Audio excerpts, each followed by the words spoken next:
오늘 함께 보실 말씀은 고린도후서 3장 18절 말씀입니다. 고린도후서 3장 18절 한 절 말씀입니다. 우리가 모두 한 목소리로 읽도록 하겠습니다. 시작. 우리가 다 수건을 벗은 얼굴로 거울을 보는 것 같이 주의 영광을 보매 그와 같은 형상으로 변화하여 영광에서 영광에 이르니 곧 주의 영으로 말미암음이니라. 아멘. 살아계신 하나님의 말씀입니다.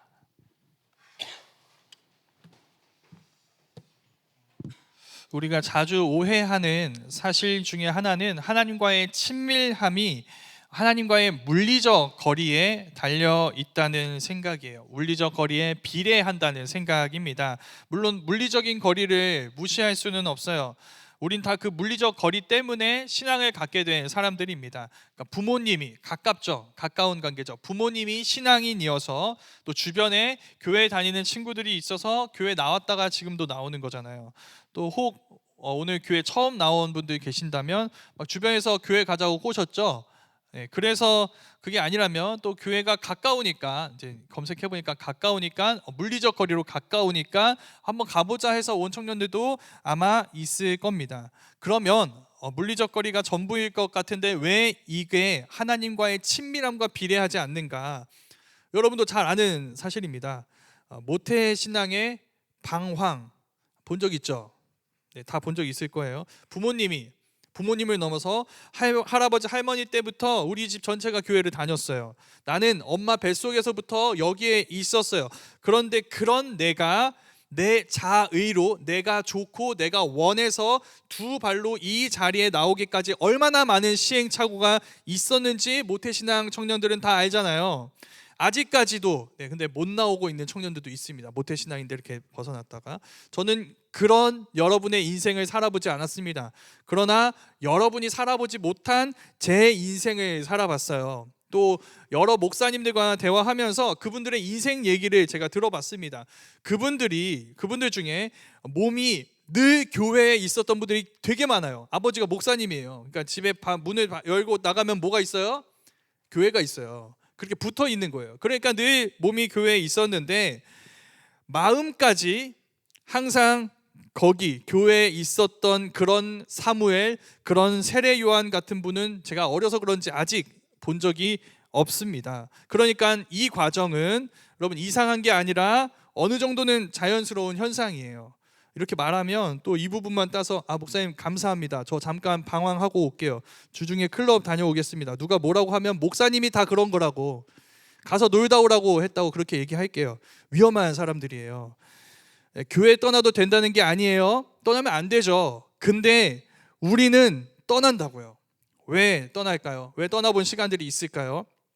죄인이니까. 우린 태생적으로 하나님을 인정하고 싶지 않은 사람들이고 하나님이 없다고 하는 사람들이 지혜자라고 생각하는 경향이 있으니까. 그러나 그럼에도 불구하고 지금 우리가 여기 있는 건 뭘 말해줄까요? 하나님이 그런 우리를 그분의 방법대로 찾아오셨다는 것이죠. 매우 인격적인 방식으로 우리를 설득하시고 마침내 우리의 마음을 돌이켜서 우리가 하나님을 바라고 사랑하게 하셨기에 우리가 여기 있는 거죠. 거기서 더 나아가 우리는 하나님이 원하시는 삶을 원하고 그 삶을 살아가게 되는 신앙인들이 다 된 거예요. 이게 이제 지금까지 우리가 우리가 지금까지 이야기한 이 모든 내용들은 소위 정석적인 신앙의 여정을 요약한 내용입니다. 생략된 내용이 있죠. 뭐가 생략됐을까요?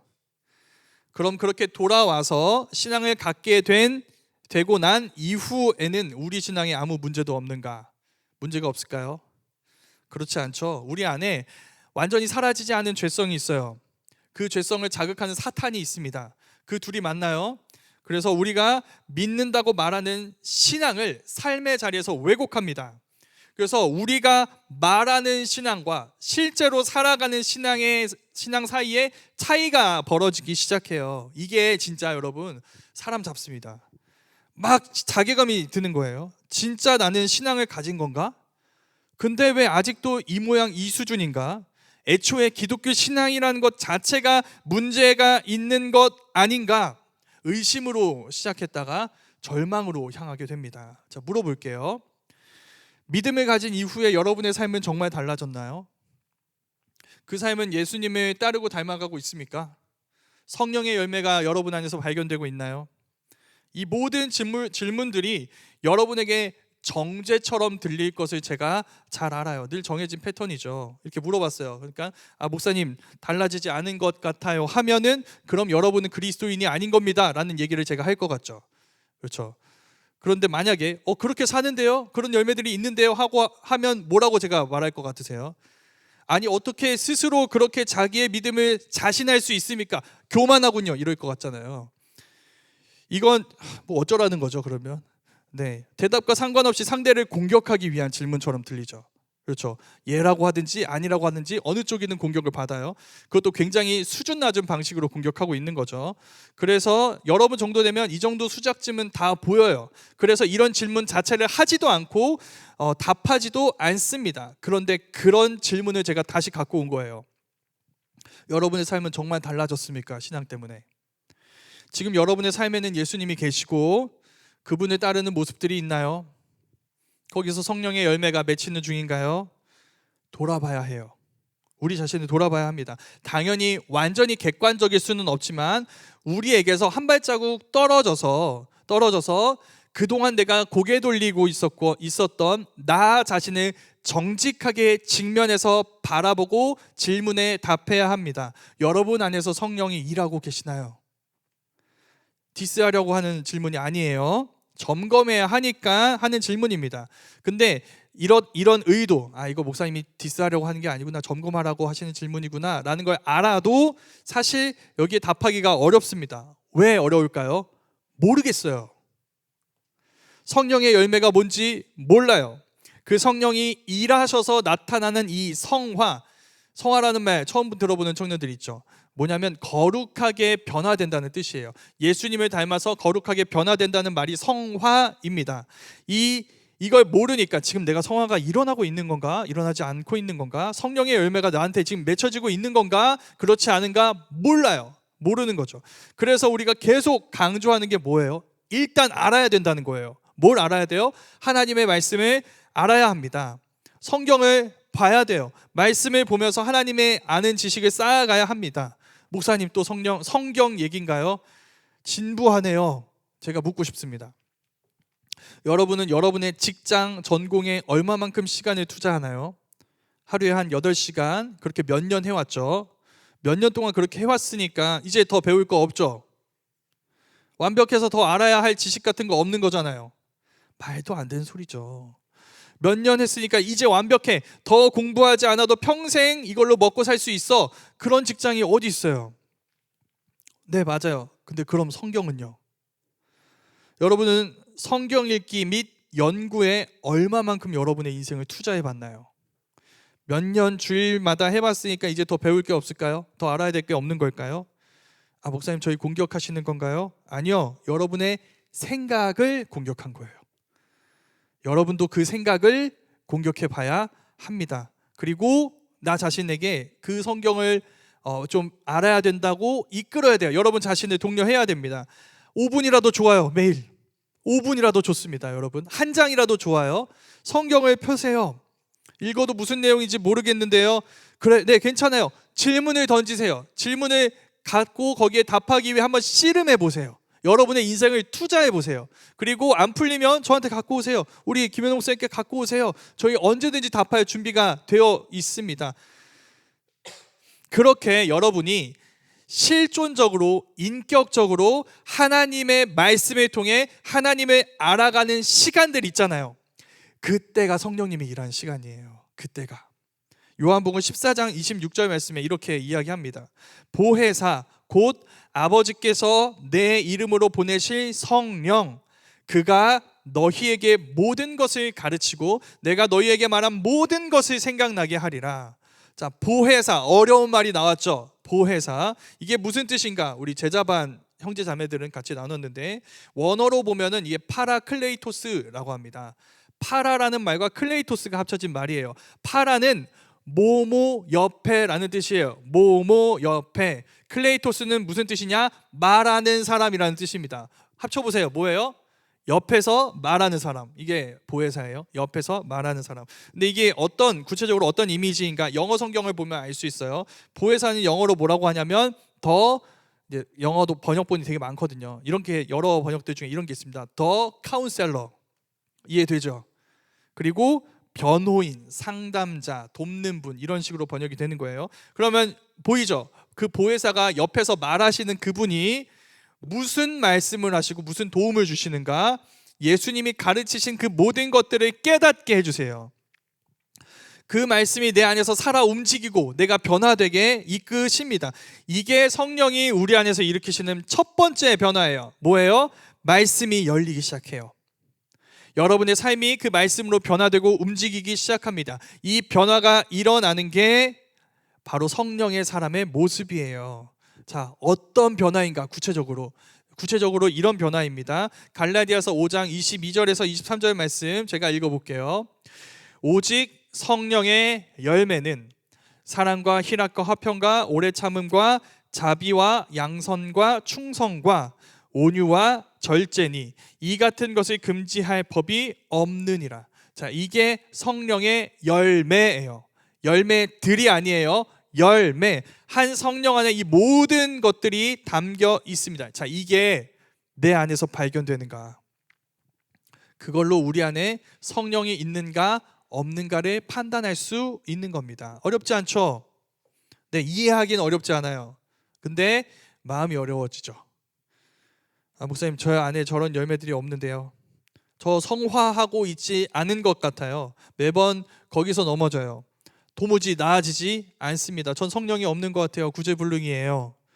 이 어려움을 가진 청년들이 정말 많다는 것을 제가 알고 있습니다. 사실 여러분들 지식이 없지 않아요. 알고 있어요. 여기까지 들으면서도 이제 많은 청년들이 뭐야, 다 아는 내용이잖아, 이런 생각하는 청년들이 있을 겁니다.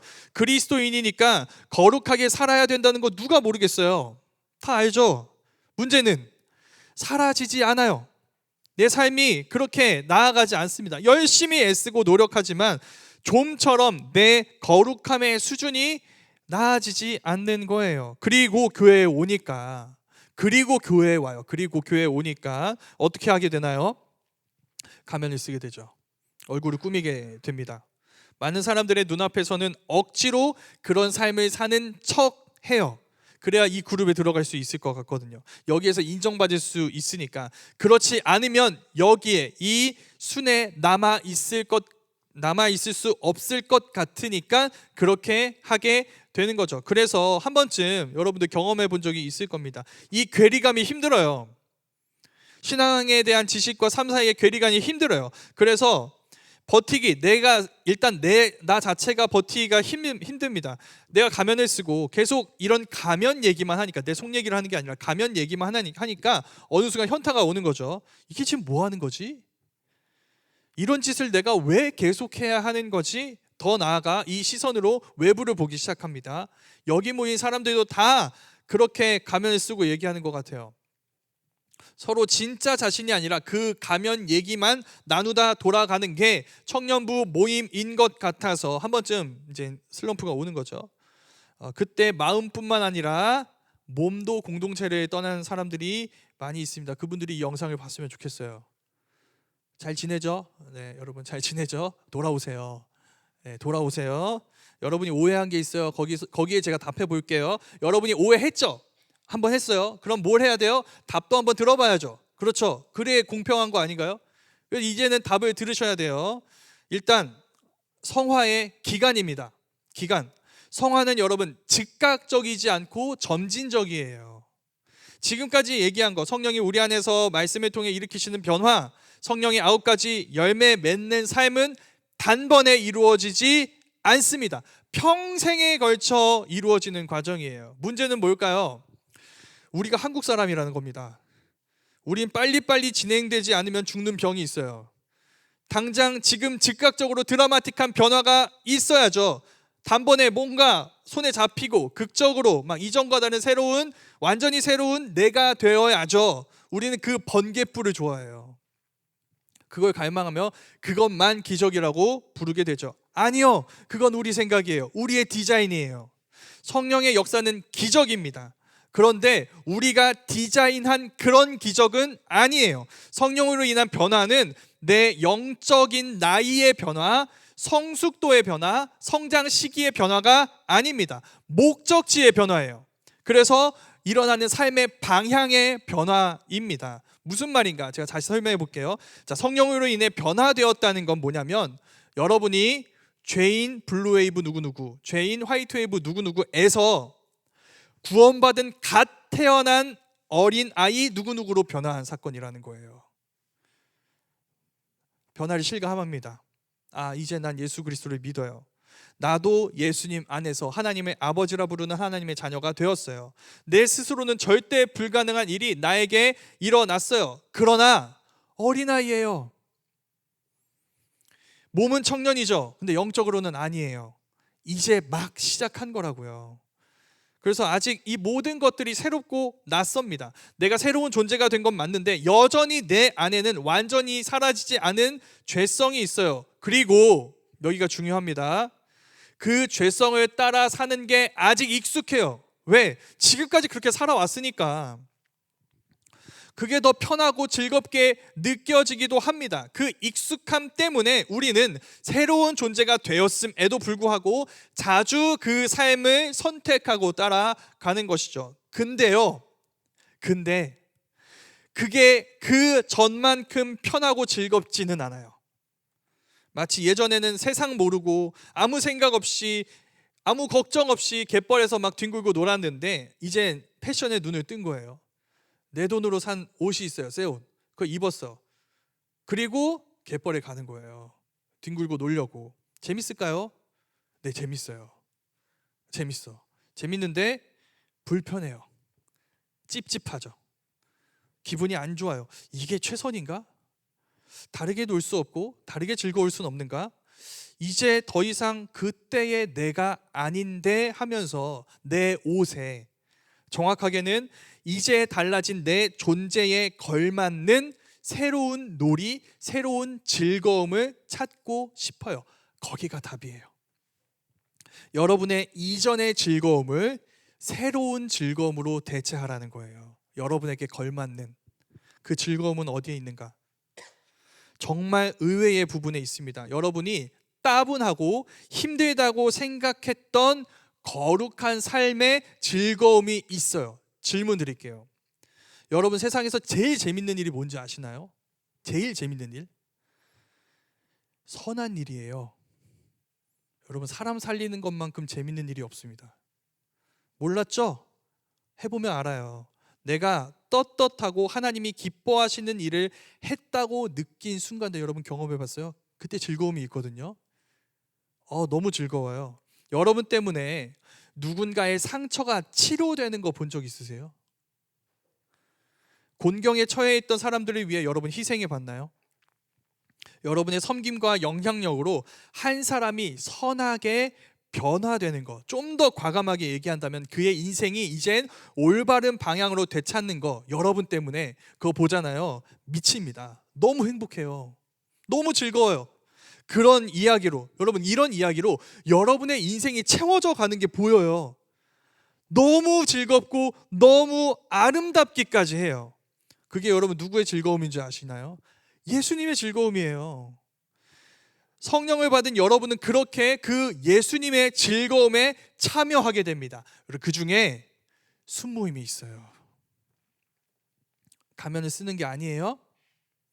가면을 벗고 부족한 여러분을 드러냅니다. 그런데 그런 여러분, 그와 동시에 그런 여러분에게 일어난 작은 변화들, 즐거운 변화들을 나누기 시작해요. 여러분이 참여하게 된 그 예수님의 즐거움 있잖아요. 그 성령의 열매를 나누면서 다른 순원들에게 여러분의 선한 영향력이 흘러가기 시작합니다. 여러분 때문에 그 순원들이 살아나요. 행복하죠? 그것만으로 충분히 행복하죠. 근데 그게 다가 아니에요. 다른 순원들의 선한 영향력 때문에 여러분이 살아나요. 다른 순원들도 여러분에게 선한 영향력을 주는 거죠. 그렇게 서로가 서로에게 이제 영향력을 주면서 시너지를 내면서 함께 성장하겠죠. 그래서 함께 즐거워요. 함께 위로를 나눠요. 서로를 통해 서로의 은혜로운 변화를 즐거워하면서 여러분의 기쁨과 슬픔이 예수님의 기쁨과 슬픔에 맞춰지기 시작합니다. 여러분, 그래서 순모임을 하는 거예요. 완전 해석 아니에요. 부족해요. 그러나 변화되었어요. 성령 안에서 우리에게 시작된 그 새로운 즐거움, 새로운 변화들을 갖고 예수 그리스도라는 새로운 표대를 향해 자라가기 위해 우린 공동체가 된 겁니다. 앞에서도 말했어요. 성화는 과정이에요. 평생 이루어지는 이야기입니다. 우리 인생은 여러분 기계적이지 않아요. 인격적이에요. 무엇보다 성령께서 우리 안에서 일하시는 방법 역시도 매우 인격적입니다. 그래서 오래 걸려요. 왜 한 번에 안 하실까? 자, 예를 들어 보겠습니다. 아이가 떼를 씁니다. 거의 귀신 들린 것 같이 떼를 써요. 그때 부모라면 그 아이를 바꾸겠다며 그 아이의 뇌를 열고 되뇌의 전두엽에 칼을 대지는 않을 겁니다. 나중에 이 아이와 많은 시간을 보내겠죠. 나중에 기억하지도 못할 사랑을 쏟아부어요. 안아주고 업어주고 웃어주고 손을 잡아주고 놀아주고 씻겨주고 먹여주고 입혀주고 책을 읽어주고 하는 그 모든 시간이 그냥 흘러가는 것 같지만, 나중에 하나도 기억하지 못할 것 같지만 아니요. 조금씩 그 시간이 그 아이를 형성합니다. 그 영혼의 변화를 일으키고 성장을 이루어가죠. 흙탕물에서만 놀 줄 알았어요. 자기 장난감을 절대 놓고 놓아주지 않았어요. 그 아이가 봉사활동을 가겠대요. 요즘 힘들어하는 친구가 있다면서 돈을 쓰겠대요. 시간을 내어주겠대요. 무엇보다 자기 마음 한켠을 그 친구한테 내어주겠대요. 성령의 열매죠. 이런 게 성령의 사람에게 일어나는 변화들이에요. 정리해 볼게요. 자, 이 성화를 위해서 우리가 해야 할 거 뭘까? 자, 말씀을 펴세요. 붙잡고 씨름하세요. 여러분의 이전까지의 즐거움을 새로운 즐거움으로 대체하세요. 예수님의 즐거움, 그 성령의 열매를 맺는 삶으로 나아가세요. 그리고 마지막으로 권면하고 싶은 게 있습니다. 이 모든 것을 가로막는 장애물을 제거하는 거예요. 그게 끝판왕이고 오늘 말씀의 내용입니다. 자, 오늘 우리가 읽은 말씀 배경을 설명해 볼게요. 출애굽기예요. 애굽에서 나온 거죠. 이스라엘 백성들이 애굽의 노예였는데 하나님의 구원을 받아서 홍해를 지나 시내산이라는 곳에 도착해서 하나님과 언약을 맺게 됩니다. 언약을 맺었어요. 그러니까 이제 어떤 변화가 일어난 거냐면, 이스라엘은 하나님의 백성이 된 거고 하나님은 이스라엘의 하나님이 되는 관계가 여기에서 이루어지게 된 거예요. 이 관계를 담은 문서가 있는데 뭐냐면 십계명입니다. 십계명이 적힌 두 돌판이에요. 자, 두 돌판을 받으러 모세가 올라갔다 내려오고 막 이렇게 했어요. 또 성막을 함께 살 집, 하나님의 집을 이렇게 얘기 들을 때 올라갔다 내려갔다 하나님과 만나고 왔어요. 그때 모세의 얼굴에서 빛이 났습니다. 그가 만나고 온 하나님의 영광의 흔적이 그의 얼굴에 남아 있었던 거예요. 직접적이지는 않죠. 하나님의 얼굴에서 직접 나오는 빛이 아니에요. 그 빛을 받은 모세의 얼굴에 남아있던 하나님의 영광의 빛이었어요. 그럼에도 불구하고 이스라엘 백성들이 두려워해요. 그래서 모세가 어떻게 하냐면 얼굴에 수건을 덮습니다. 왜냐하면 이것 때문에 두려우면 이스라엘 백성들이 뭐라고 생각할 수 있을까요? 모세가 신이다 이렇게 얘기할 수 있거든요. 그래서 자기에게 주목하지 않고 자기가 받아온 이 말씀이 말하는 하나님의 영광에 주목하게 하려고 이 수건을 덮은 거예요. 근데 이스라엘이 어떻게 하느냐? 자기 얼굴에 수건을 덮어요. 그리고 말씀을 봅니다. 그러니까 여러분, 성경을 보긴 하는 거예요. 성경 안 보는 게 아니라 보긴 봐요. 말씀을 들어요.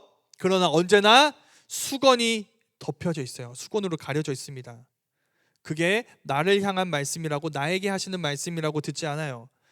그럼 앞서 여러분의 슬럼프, 그 가면 무도회처럼 보였던 소그룹 모임, 순모임이 이해가 되기 시작합니다. 그때 여러분은 수건을 쓰고 있었어요. 이 말씀을 여러분 자신의 말씀으로 인정하지 않았습니다. 거기에 여러분의 마음을 내어주고 싶어 하지 않았습니다. 여러분은 무지를 원했어요. 하나님을 알고 싶어 하지 않고 하나님이 여러분의 하나님이 되는 것을 원하지 않습니다. 적당한 거리를 두고 그분이 내 삶에 들어와 간섭하는 것을 원하지 않았던 것이죠. 여러분 혼자 그렇게 하고 있다고 생각하고 싶어 하지 않았어요. 다른 사람들도 그럴 거야. 그런 가면을 쓴 사람들, 수건은 덮은 사람으로 규정하고 바라봤습니다. 여러분에게 덮인 수건이 모두에게 덮어져서 온 공동체를 여러분이 원하는 대로 어둡게 만들고 거기서 여러분이 떠날 만한 명분을 만들고 싶었던 거죠. 그 수건을 벗으세요. 여러분의 완고함을 제거하세요. 문제는 이거죠. 어떻게 제거할 수 있을까요? 어떻게? 언제 그 수건이 벗어지는가? 오늘 말씀 바로 앞에 있는 구절에서 이렇게 얘기합니다. 고린도후서 3장 16절 17절 말씀이에요. 그러나 언제든지 주께로 돌아가면 그 수건이 벗겨지리라. 주는 영이시니 주의 영이 계신 곳에는 자유가 있느니라. 여러분이 주님께 돌아갈 때, 거기서 성령이 일하실 때 여러분의 귓가에만, 머릿속에만 머물던 그 복음이 여러분의 심장으로 내려올 때 비로소 여러분을 가리던 수건이 벗겨지게 됩니다. 십자가 앞에서 여러분의 완고함을 부수시기 위해 못 박히신 주님을 바라보세요. 빈 무덤 앞에서 여러분에게 새로운 존재를 주시려고 부활하신 주님을 바라보세요.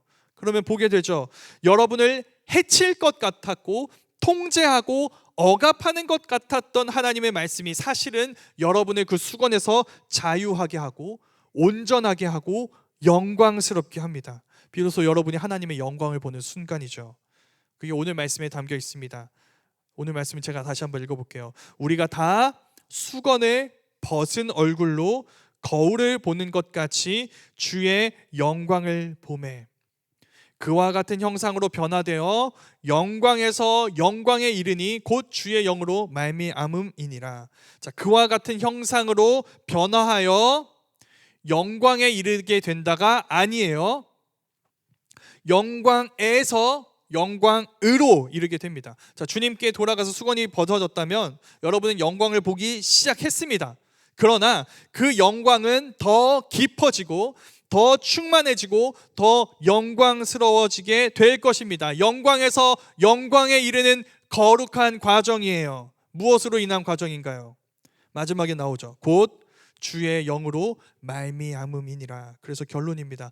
여러분 주께로 돌아가세요. 거기서 수건을 벗으세요. 여러분을 위해 자기 생명을 내어주시고 부활의 새로운 생명을 주신 여러분의 주님을 바라보십시오.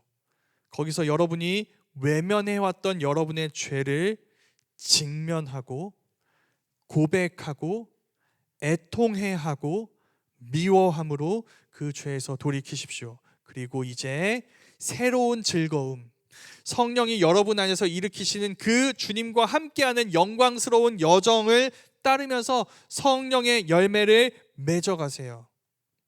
그렇게 주님의 형상으로 변화되어 영광에서 영광에 이르는 성화의 과정을 살아가십시오. 그 거룩한 여정에 우리 모두가 함께하며 저마다 부족하지만 선한 영향력을 서로에게 흘려보내며 우리 웨이브 공동체가 서로를 통해 그 은혜를 나누고 누리며 영광스러운 공동체로 자라가고 변화되어 갈 수 있게 되기를 주님의 이름으로 축원합니다. 우리 이 시간 함께 기도하겠습니다.